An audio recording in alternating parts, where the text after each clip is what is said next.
Welcome back to Fellenbaum's Favorites, and for these next several episodes, I would love to share with you some of my favorite moments from film music. Film music had a big impact on me when I was first starting my musical journey, and as many of you know, the biggest influence in my life was John Williams. I was enamored with his wonderfully romantic scores to Star Wars and Raiders of the Lost Ark, E.T., and his music played a big part in my life as I began to discover classical music. Now, of all the exciting music and memorable themes that he wrote, my first favorite I would love to share with you is a subtle moment from Schindler's List. When I first saw the movie, I was struck in one particular scene how the simplicity and the subtlety of the music made it so much more emotionally moving. First, we've all heard the famous main theme to Schindler's List.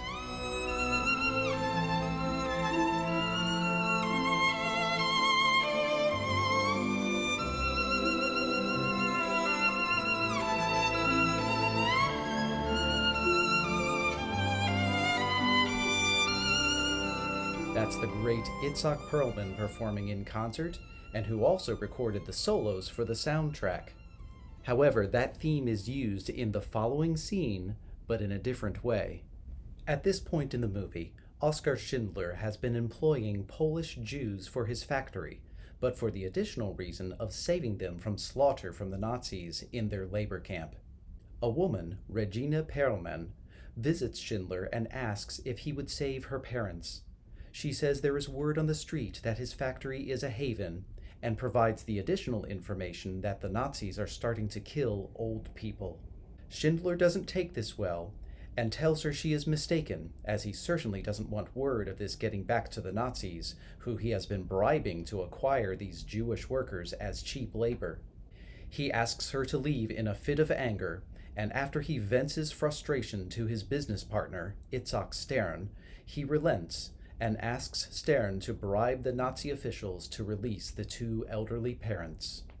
It is at this moment that a single guitar begins to play the main theme, as we see the parents being pulled out of the ranks of the Jewish prisoners and being led to Schindler's factory.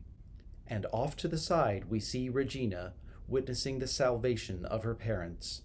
The music tells you it's all right, they are going to be fine, and this beautiful poetic guitar perfectly underscores the enormous relief she feels.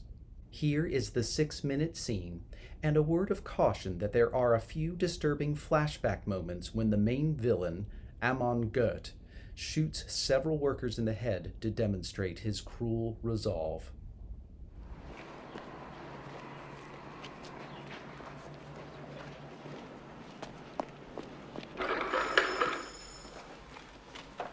Hello? Ms. Elsa I only Kravitz need here. 5 She wants minutes. to speak to the Herr Director.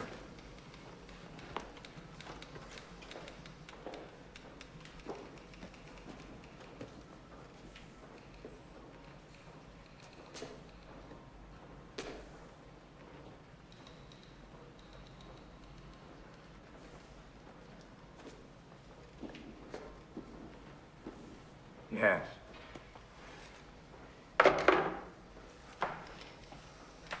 He wants you.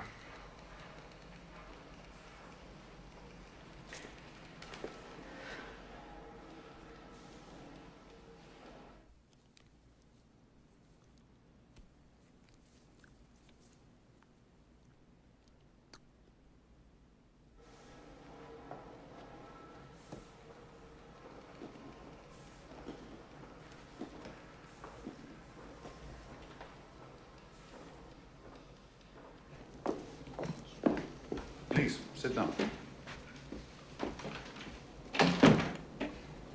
Bernard, cognac? No, thank you. So, what can I do for you?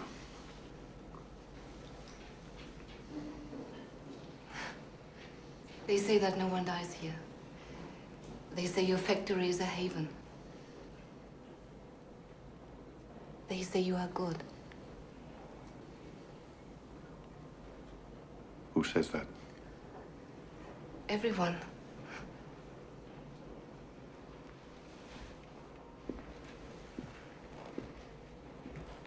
My name is Regina Perlmann, not Elsa Krause.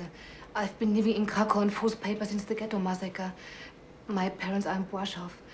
Their names are Hanna and Jakob Perlmann. They are older people. They are killing older people now in Błaszów. They bury them up in the forest. Look, I don't have any money. I borrowed these clothes. I'm begging you. Please. Please bring them here. I don't do that. You've been misled.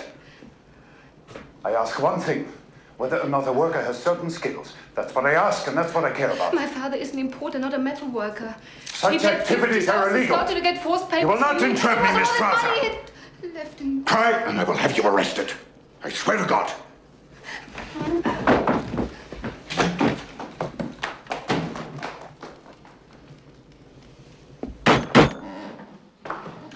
People die. It's a fact of life.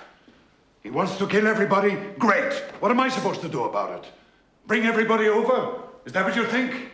Send them over to Schindler. Send them all. His place is a haven, didn't you know? It's not a factory. It's not an enterprise of any kind. It's a haven for rabbis and orphans and people with no skills whatsoever. You think I don't know what you're doing? You're so quiet all the time. I know. Are you losing money? No, I'm not losing money. That's not the point. That's not the point. It's dangerous. It's dangerous to me. You have to understand, Gert is under enormous pressure.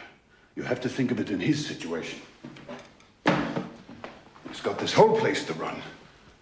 He's responsible for everything that goes on here. All these people. He's got a lot of things to worry about.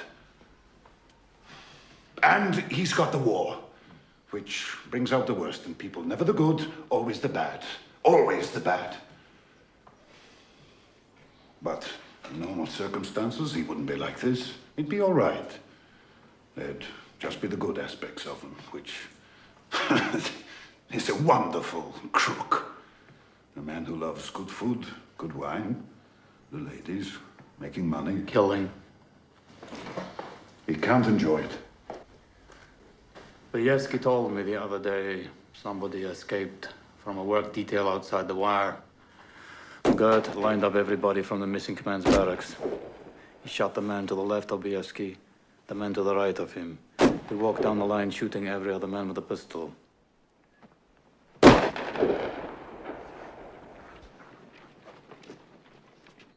$25.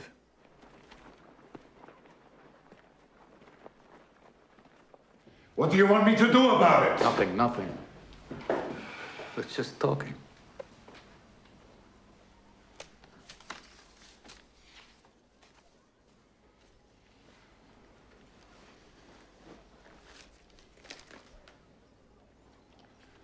Perlmann. Fellenbaum! Husband and wife. Jakob and Hanna Perlmann!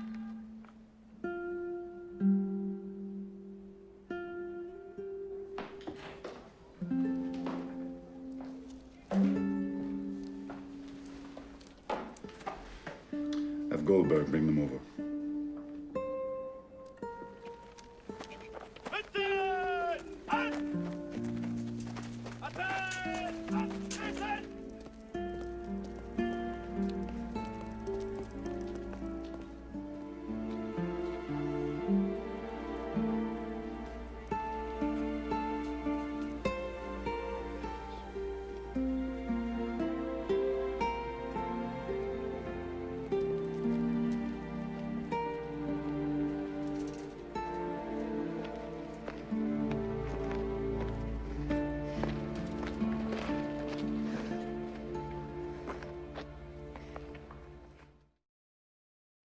As I've mentioned, there have been many triumphant, climactic, and exciting moments in John Williams' music that we've all come to know and love, but this scene is yet another example to me of his brilliance and genius as a composer.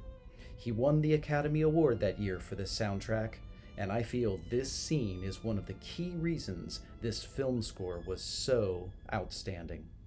More film music moments to come on the next Fellenbaum's Favorites.